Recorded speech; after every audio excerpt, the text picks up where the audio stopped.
300 நபருக்கு ரசம், மிளகு பருப்பு ரசம் நம்ம தாளிப்போட காமிக்க போகிற வீடியோ முழுவதும் பாருங்கள்.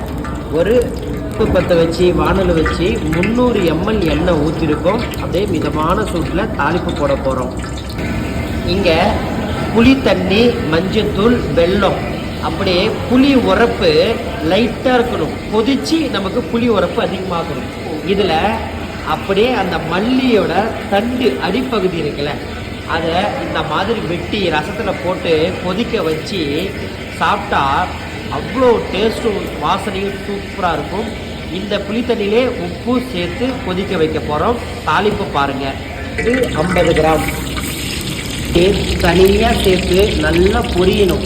அதுக்கப்புறம் தான் நீங்கள் பச்சை உளுந்து சேர்க்கணும். சில பேர் கடுகு கலப்பை நேராக சேர்த்திங்கன்னா கடுகு பொரியறதுக்குள்ளே உளுந்து தீஞ்சிடும். இப்போ 200 கிராம் குண்டு மிளகாய் சேர்த்துக்கிறோம். குண்டு மிளகாய் நல்ல வாசனையாகவும் இருக்கும், காரமாகவும் இருக்கும். சூட்டில் மிளகாய் அது பொன்னிறமாக பொரியணும். தீச்சல் விட்டுறவே கூடாது. இதுதான் சமையோட கலை இருக்குது, கை பக்குவம் இருக்குது. ஸோ பச்சை உளுந்து அதாவது ஒரு 30 கிராம் சேர்த்துக்கிறோம். உடனே கருவேப்பிலை சேர்த்துக்கிறோம். கருவேப்பிலை சேர்த்து அப்படியே அரைச்ச பூண்டு சாந்து ஒரு 1/4 கிலோ சேர்த்து இந்த எண்ணெயிலே மிதமான சூடாக அப்படியே பொன்னிறமாக வதக்கணும். இந்த மாதிரி தாளிக்கும் போதே அவ்வளோ ஒரு மனத்தோட வெள்ளை சாப்பாடு செய்யறது சூப்பராக இருக்கும். தக்காளி சேர்த்துக்கிறோம். தக்காளி சேர்த்து வதக்கி அப்படியே நம்ம தனியாக அந்த புளி தண்ணி அதில் கொட்டி கொதிக்க விடணும்.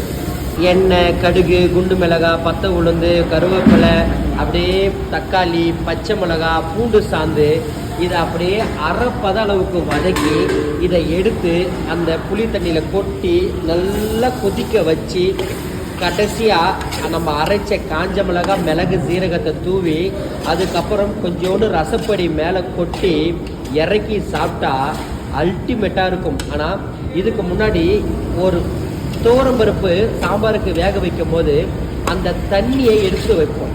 அந்த தண்ணியை கடைசியாக சேர்த்து கொதிவிடாமல் அப்படியே நுர மாதிரி ஒரு சொல்வீங்களே, அந்த மாதிரி கொடுத்து நம்ம இறக்கி சாப்பிட்டா உண்மையிலுமே எவ்வளோ சாப்பிட்டாலும் ரசம் அவ்வளோ ஒரு சுவையும் மனமும் நமக்கு கிடைக்கும்.